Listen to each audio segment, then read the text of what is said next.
महाराज रामास्वामी जी महाराज हमारे रामानुजाचार्य जी जगन्नाथपुरी गए। जगन्नाथपुरी में जाकर के रामानुस्वामी जी ने देखा वहां के उड़िया पंडा, उड़िया पुजारी, वो ना तो आचार विचार किसी चीज का पालन नहीं करते, हरि हरि बोल लो, हरि हरि बोल लो करके जगन्नाथ जी के आगे नाचते रहते हैं। यहां पान भी दब रहा है और उसी से सेवा भी चल रही है ठाकुर जी की। रामानुजाचार्य जी बोलिए ठीक नहीं है भैया, पर ब्रह्म परमात्मा साक्षात जगन्नाथ जी, उनकी नियम से सेवा होनी चाहिए। और रामानुजाचार्य जी हजारों शिष्यों के संग गए और सारे पंडा पुजारी उड़िया जितने थे सबको कहा भैया आप लोग सब बाहर विराजो, मंदिर की साफ सफाई होगी, नियम कानून से ठाकुर जी की सेवा चलेगी। सारे पंडाओं को बाहर कर दिया, बेचारे कुछ नहीं बोले, आचार्य से क्या बोल सकते हैं। ठाकुर जी भी कुछ नहीं बोले, ठाकुर जी भी आचार्य के सामने मौन रहते हैं। अब तो सवेरे समय से जगन्नाथ जी के कपाट खुलते हैं, समय से भोग आता है, समय से नैवेद्य होता है, समय से आरती होती है, समय से मंदिर बंद होता है, सब कुछ बिल्कुल नियम कानून से चलने लगा, विधि विधान से होने लगा। 3 दिन के अंदर जगन्नाथ जी की जो सुंदर विग्रह था वो दुबला पतला हो गया, सूख गए ठाकुर जी। एक दिन रामानुजाचार्य जी बोले जय जय, अब देखो कितनी बढ़िया सेवा चल रही है, साफ सुथरा आपका मंदिर, बिल्कुल नियम से, बिल्कुल सब कायदे से, वेद मंत्रोच्चारण के द्वारा आपकी आरती पूजा आदि सब होती है, विधि विधान से सब चल रहा है ना।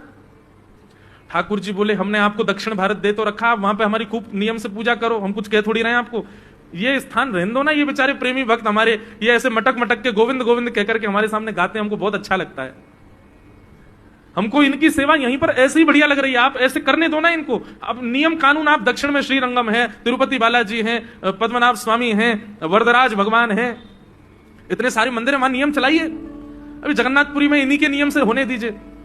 रामानुजाचार्य जी बोले देखिए हम आचार्य हैं, हम आपको भी डांट सकते हैं, जैसे हम कहेंगे वैसे सेवा होगी आपकी, ये कोई मनमानी सेवा नहीं चलेगी, यहां पर चुपचाप बैठे रहिए। जगन्नाथ जी चुप हो गए, बोले क्या बोले, आचार्य से कुछ नहीं कह सकते।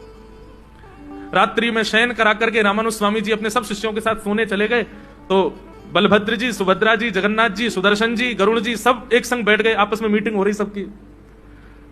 ठाकुर जी बोले बिल्कुल मन नहीं लग रहा हमारा तो। बलराम जी बोले अब क्या करें, और जो बलराम जी के ही अवतार है रामानुज स्वामी जी, बोले क्या करें, हमारे तो अवतार हैं, हम तो कुछ कह ही नहीं सकते, हमारा अंश है वो। सुभद्रा जी बोली हम तो वैसी छोटी हैं, हम क्या कहेंगे उनसे। जगन्नाथ जी के नेत्रों में आंसू आ गए, बोले मुझे रामानुज स्वामी जी बहुत प्रिय हैं, मुझे उनकी सेवा बहुत अच्छी लगती है, लेकिन जगन्नाथपुरी में मुझे ये भोले भाले उड़ियाओं की सेवा ही अच्छी लगती है, ये दाल भाती खवाते हैं 365 दिन, मुझे उसी में ही सुख मिलता है। अब कैसे समझाऊं मैं अब यहां तो एकादशी और करनी पड़ रही हमको। तब भगवान बोले एक काम करो, हे गरुड़ जी इधर आओ, रामानुज स्वामी जी और उनके सारे भक्त सो रहे हैं, तुम विशाल रूप धारण करो और सबको अपनी कमर पर सोते हुओं को ही लिटा दो, सोते हुओं को ही अपने कमर पर लेकर के दक्षिण भारत छोड़ाओ। और गरुड़ जी महाराज ने जगन्नाथ जी की आज्ञा मानी, रात में सो रहे थे रामानुज स्वामी जी और उनके सब शिष्यगण, सबको अपने कंधे पर ऐसे धरा कि महाराज किसी को पता नहीं चला कि हम उठ गए, सब सोते हुए ही अपने कंधे पर सुला लिए और लेकर के गरुड़ जी महाराज सीधे दक्षिण भारत आ गए और श्रीरंगम में, तिरुचिरापल्ली श्रीरंगम में आकर के सबको व्यवस्थित सुला दिया, वापस लौट गए। गरुड़ जी की गति कितनी तेज है पता है आपको, गरुड़ जी कितनी द्रुत गति से चलते हैं। दुनिया में सबसे तेज चलने वाली वस्तु है मन, मन से तेज कोई नहीं चलता, लेकिन कहते हैं गरुड़ जी मन को भी पीछे छोड़ देते हैं, इतनी द्रुत गति से चलते हैं।